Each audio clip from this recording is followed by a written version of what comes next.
And we'll also learn for Fur Shlema, right? For Atarat Siona Bas Shlomi Gila. Who else would you like to add? Tova Bas Puma. Yosef Elimelech. Bas Yehudis. Yehudis, okay. Chava Bas Ita, Riva, Rivka. Yeah. Yehuda Tzvi ben Nesher. Okay. So, B'sel Shachal Yisrael for Shalema, B'kar Mamish, Amen. Okay. So,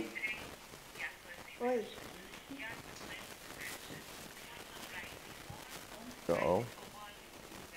Is that somebody's? I can't stop it. Okay, it's talking to us.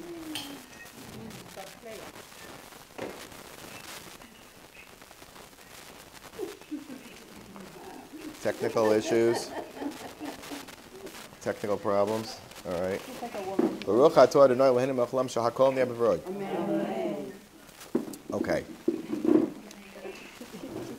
You can't stop it talking. Okay. Come back. Charlie. All righty. Recorder. All right. So today's shiur, we're between Parshas Toldos and Parshas Vayetze, is entitled the mistake of the century. The mistake of the century, as opposed to the deal of the century. I say this in the background of the fact that a number of things have happened which indicate that there is a concerted effort by the United States, unfortunately, the best defender of Israel in the world, to create a strengthening of the current terrorist regimes in Gaza and Ramallah. And this is a very, very difficult moment because up until now, they've done well for Israel. And now, unfortunately, it seems to be going in the wrong direction. And there are implications for this. What? It already happened in that Israel gave over $15 million to the Gazans in thanking them for burning up most of the Gaza belt and terrorizing a good portion of Israeli citizens. Why is this happening? So I want to go back to the roots of the problem, which we find, of course, in the Parsha Shavua, okay? And that we should daven that these plans never, ever materialize. But that the Plishtim, as they like to identify themselves, should go the way of the ancient Plishtim, including one ancient Plishtian king known as Avimelech Melech Gerar, and subsequently known as Avimelech Melech Plishtim, which itself is very, very interesting and would take a very long, detailed shiur to explain how come in one place he's called Melech Gerar, and here in his dealings with Yitzchak, he's identified with the Plishtim almost exclusively. Whereas when he deals with Avram Avinu, he's called Melech Gerar. So what's the difference? Yeah? I have a question. Is Avimelech a title like power is a title, or is it a name? It's a good question. It quite possibly could be, but we know that this Avimelech, particular Avimelech, may have been the same person who interacted with both Avram and Yitzhak, because the pasuk seems to say that they're making a bris. Well, with Avram he made a bris, and now with Yitzhak he's making a shavua. Is this the same person, or is this a relative of the person? We have no reason to indicate that it's not the same person. Okay, so it could very well be that everybody in that of Gerar was called Avimelech, but now that he's identified as Melech Plishtim, the Plishtim had specific names, and they were called the Chamisha Sarnei Plishtim, the 5 communities of Plishtim that plagued the Jewish people, particularly in what era? The era of end of the Tkufa of the Mishkan, Shiloh, at the end of Mishkan Shiloh, with the death of Eli HaKohen, and through the period of Shmuel, Shaul, until we get to David. I'm covering. There's a lot. I have a lot of information for you. Okay, so please, let's go. We're going to go through a lot of territory. So let's, strap on your seatbelts. Okay, I want to look bigadol at the whole inyan of the Plishtim. Okay. First of all, our first question is as follows. Parshas Toldos deals almost exclusively with one issue. What's the issue of Parshas Toldos? Eile Toldos, Yitzchak, right? Avram Holit Yitzchak, and then we go into Esav and Yaakov. As my son pointed out to me, the word Toldos over here is very different than the Toldos in Parshas Noach. So he asked me a simple question. Why is this Parsha called Toldos? Here it says Eilu Toldos Yitzchak, and by Noach it says Eilu Toldos Noach, yet this is called Parshas Toldos, and that's called Parshas Noach. Isn't that a great question? Yeah, so you look at the rest of the sentence. Noah, in other words... Keep going. The second part, Eilu Toldos Noah. Noach ish tzaddik. But here it's speaking about real children. So what's the Toldos of Noach? Rashi says, his Ma'asim Tovim. So I said, that's why that parsha is called Parshas Noach, because we're talking about what Noach accomplished. Okay? His good deeds. But here we're talking genealogy. Here we're talking children. And so it makes a lot of sense why that's called Parshas Noach, and this is called Parshas Toldos.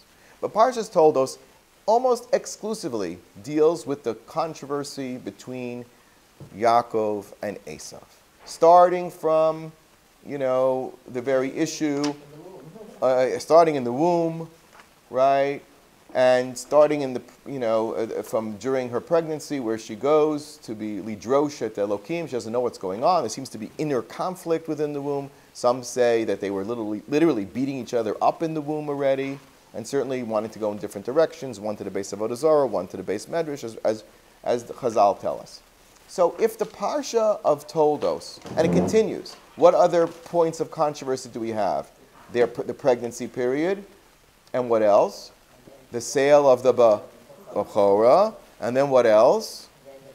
The contest over the bracha, and finally, who are you going to marry, right? Where Yaakov is told to get out, and Esav eventually marries the daughter of Yishmael, which is something very, very important to notice. Okay. So isn't this parsha all about Yaakov and Esav, wouldn't you say? Right? Like if you were making a movie, Lahavdil.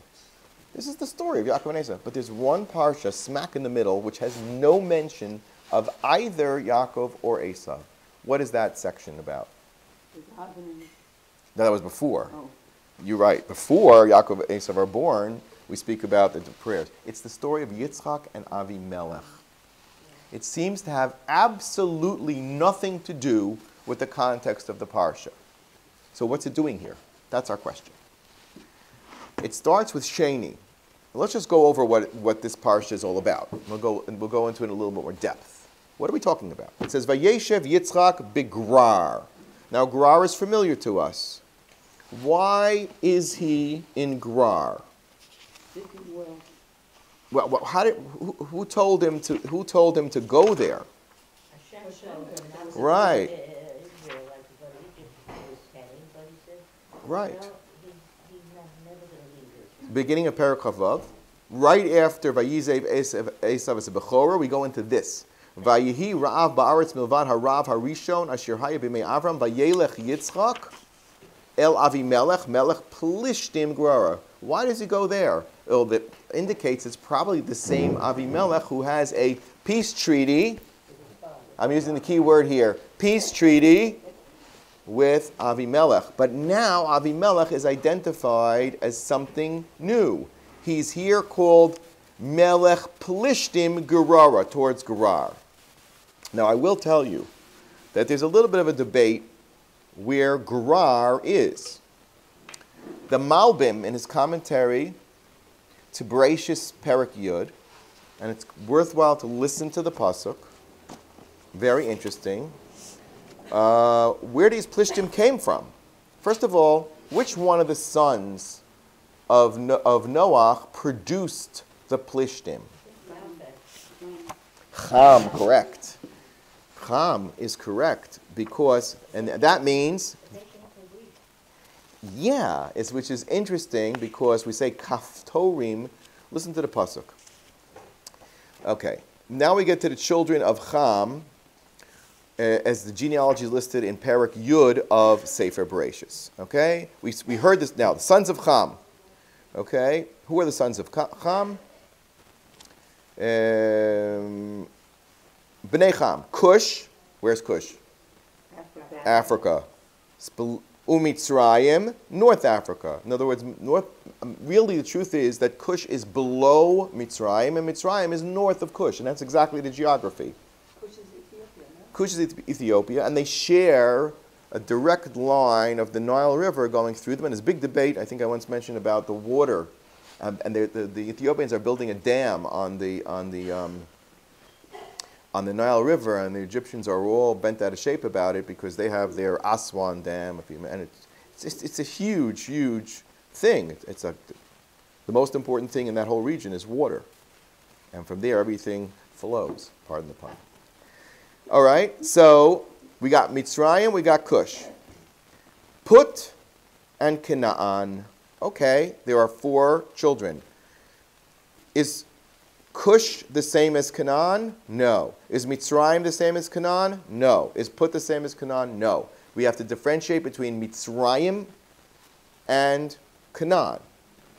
Now, we go on to find out where the Plishtim come from.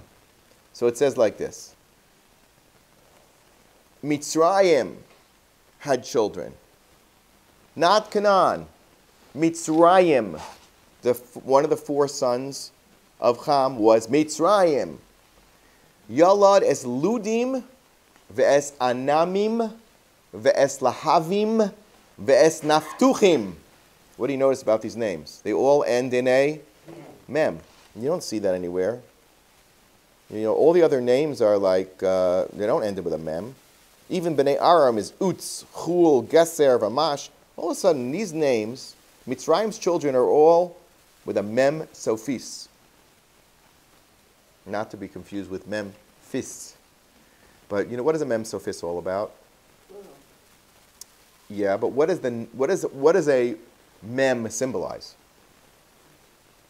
It symbolizes a closed area. It's a symbol of the womb, right? Can you get out of Mitzrayim? No, you're locked in. Okay? These all end with a mem, which mean these are areas in which you can be entrapped, like the Jews were, and it's very, very, very difficult to get out. The birth of Klal Yisrael was when they emerged from Mitzrayim, literally from the womb that had contained them. And they couldn't get out to the world unless they had Yetzias Mitzrayim, which is analogous to our birth. So these are areas that trap good, and don't let them go. Ve'es pasrusim ve'es kasluchim asher yotzu misham plishtim. Hold on. Where are the plishtim from?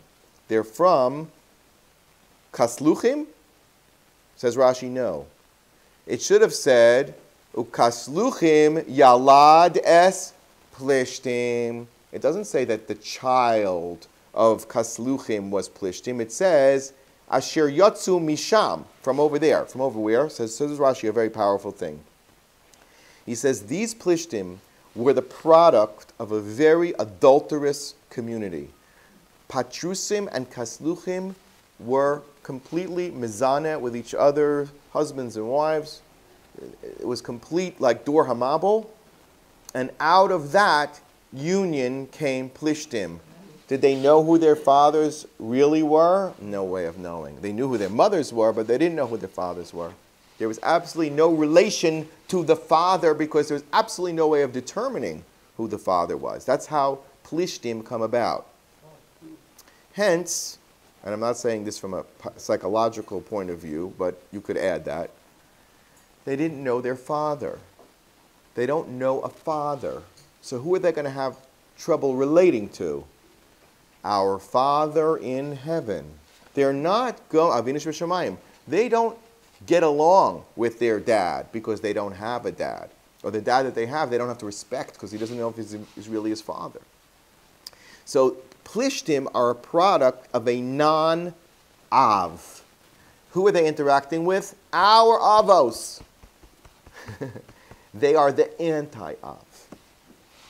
And therefore they represent the polar opposite of what Avram and Yitzchak represent. They are fatherless. Okay, now, let me fast forward. Who's the most famous Plishti of all time? And we couldn't get rid of him until, Goliath. What do we know about the birth of Goliath? Who was Goliath's mother? Orpah. Orpah is called Orpah because she turned away, she put her neck away from Naomi and away from becoming a Gioret Tzedek. She rejects Torah, she rejects Hashem, turns her back and goes back to her native country of Moab.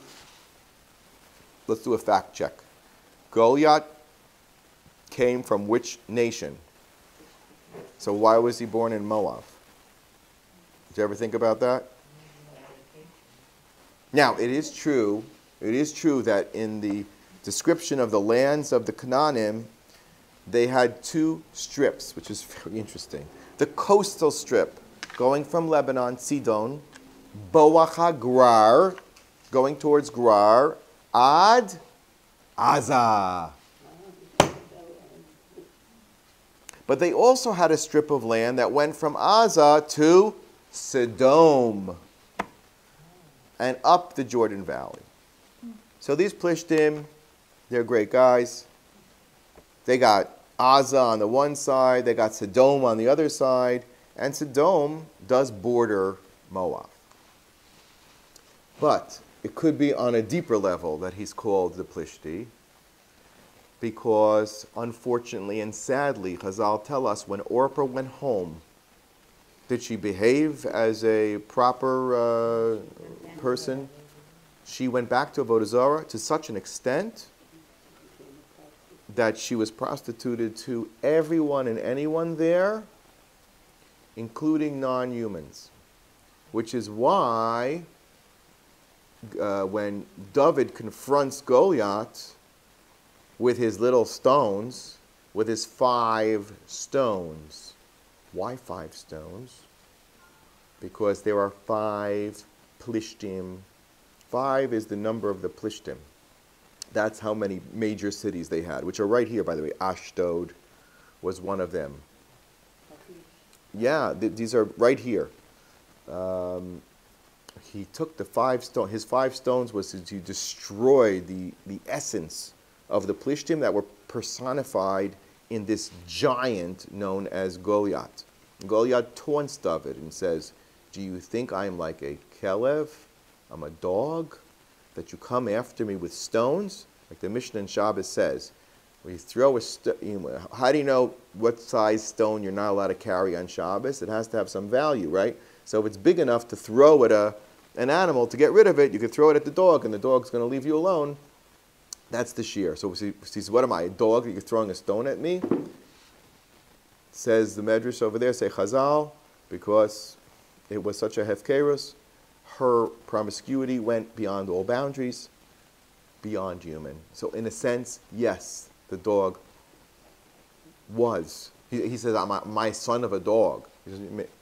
In a sense, yes. And the Plishtim, what's their source? Their source is this hefkerus, where there's a non-clarity about the father. That's what gave rise to Goliath as well. You got it? So he was... Explain tremendous proportions? Perhaps. It could very well be. And he is the product of the same type of immoral behavior that gave rise to Plishtim to begin with. And it could very well be that actual Plishtim were there. You understand? So that's why he's identified later as a Plishti, because that's who he is. Now the Plishtim, it's The Plishtim are identified constantly in a negative sense, who knows, by David Avimelech, when he calls, and in fact it had to do with the shidduch between David and Shaul's daughter, that Shaul made a contest and said, anybody who brings me what? The foreskins of 100 Plishtim will have the hand of my daughter in marriage. Okay, Michal. And it says that David brought actually 200. So Plishtim are always identified in the text in negative sense as arelim, uncircumcised. Who does circumcision on a son? Oh, even Ishmaelites or whatever. The father does. What if there's no father? There's nobody to do the bris. They are arelim because no one even knows who their fathers are. No one's responsible. So I'm not going to pay for it. You know, it's because catering could be a lot of money. They're not going to charge you 75 shekel a person. You got to pay the moel. You got to rent the hall. I'm not doing that. They are, in their essence, arelim. They have nobody to be concerned to remove their oil. And by the way, in a figurative sense, that means crass behavior, immoral behavior. A father is supposed to teach a child, musar avicha, is supposed to teach you how to be a person, how to be a mensch. If there's no father, then there's no musar, right? Now, here's another very deep thing that Rabbi Wilson, my mashgiach from Torah V'das, Gesund, wrote in his Sefer Emunas Hatecha. David kills Goliath, correct? What does he do? How does he kill Goliath? With what? The stone in his head, right? And then what happens? How does he finish him off totally? He cuts off his head with what? With the sword of Goliath, of his own sword. This massive sword, right? So the sword of Goliath goes from being in the hands of the Plishtim to the control of David Avimelech. Does anybody know where it ends up? Where does it resurface? The sword of Goliath. Where does it resurface the next time? In Nov Ir Kohanim.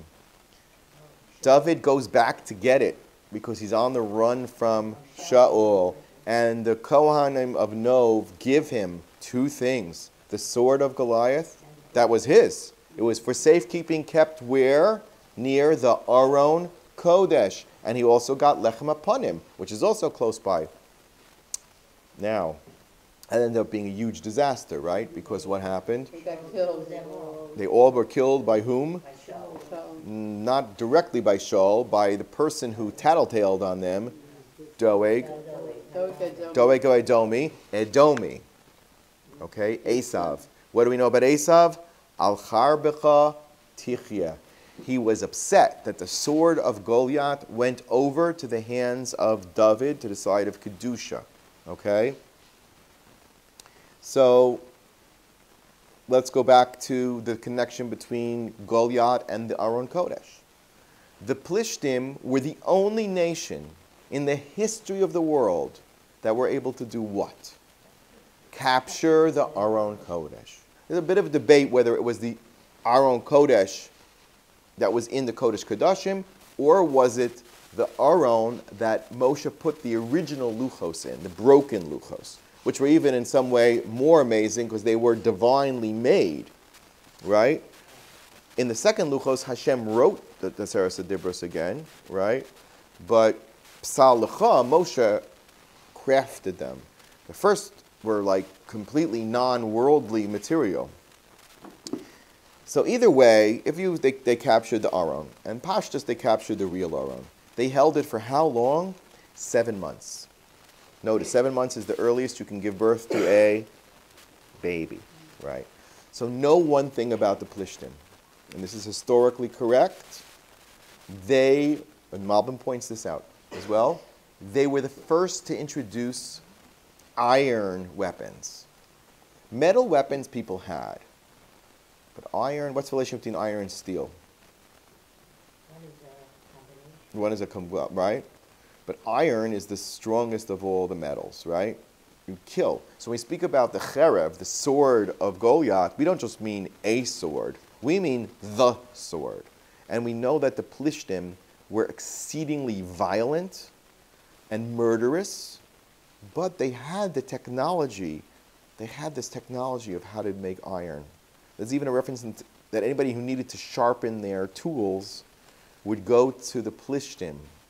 They were professional weapon makers, okay? These were tough hombres, lahavdil elhavdil. They were really, really dangerous. Epitomized in Goliath, which is the epitome of power. Goliath and his sword. Who's going to beat them? There's no way to beat them. How did they manage to beat them? They came and they were even able to capture the Aron Kodesh itself. Do you understand who we're talking about here? Did Nebuchadnezzar capture the Aron Kodesh? No. Did the Romans capture the Aron Kodesh? No. It's sitting, according to the Rambam, underneath Rabbi in the catacombs that Shlomo Melech prepared, the Ruach HaKodesh, that he knew that one day the first Beis HaMikdash will be destroyed, that there was going to be a third Beis HaMikdash, and that's going to be the replacement of it. In the interim, a second Beis HaMikdash, and he hid it away. Yoshio HaMelech hid it away. No one gets to Aron. Nobody, except the Plishtim. Why wouldn't they go for the Mishkan? Why Aaron? Because, thank you. Okay, so this is my little addition, is what the Plishtim represent is the idea of no father, Arelim, which is blocked over the Shechina. Palash is Pel Shin. Cause the Shin to fall. What does a Shin have? 3 representing Avram, Yitzchak, and Yaakov. What do they want to topple? The Shin, which also represents the Shechina, which also represents the Avos. Palash means, and that's what the Palestinians really are in their spiritual, how shall I say, identification with the Plishtim, is to topple the claims of whom? Avram, Yitzchak, and Yaakov. For example, can anybody give me some examples where they've challenged? Yeah, they forced the United Nations, they didn't force them, they went along willingly, to declare that all of the key places related to Avram, Yitzchak, and Yaakov were not belonging to Avram, Yitzchak, and Yaakov, rather to them. That is essential Plishtim, to deny the Avos. Actually, the United Nations is an extension of them. That's a total extension. And they support it wholeheartedly. They're not saying it's ours. Notice, they're not saying, oh yeah, it belongs to Ghana or Bali or one of these crazy countries or even Germany. It doesn't belong to us, but it belongs to them. Now, listen very carefully, because the old Canaanim and the old Plishtim disappeared from the face of the earth. They're not even included in the 70 nations anymore. No. They were part of the original 70 nations, but the original 70 nations really went there, once we get to Avram Avinu, become irrelevant. Shivim Umos, gone. There's a new Shivim Umos. The Vilna Gaon says this, by the way, in his commentary on to the Torah reading of Parshas, the Parsha of the Nesiim that we read, at the beginning of Nisan, the 12 tribes and all of their Karbanos. They brought the exact same Karban, coming up Sum Chanukah. That's the Torah reading for Chanukah. Over there, it gives the numbers of each day. They brought Shivim Paran. They brought 70 bulls. The Karbanos on Sukkot, The Karbanos that we read on Sukkot, 70 total. 35 from the children of Ishmael and 35 from the children of Esav. Because on 35 of them it says Seir, and the other 35 it says Seir Izim. Okay, so when you total up the numbers, you get 35 Seirs and 35 Seir Izim. Now, you could debate whether the Seir Izim is Esav and the Seir is Yishmael, or the other way around, but the Vilna Gaon says the real 70 nations of today are not the original 70 nations. Those are long gone. Forget those guys. We now have to contend within the descendants of Avraham Avinu, a new 70 nations. Because what's Avram called? Av Hamon Goyim. Which Goyim? The descendants of Yishmael and the descendants of Esav that are not the direct descendants of Yitzchak or Yaakov. Okay? So now, therefore, what is the goal of the Umos Ha'olam? When does it become dangerous? You ever play, can Yaakov handle Esav on his own? Bring me a proof that Yaakov can handle anything Esav throws his way.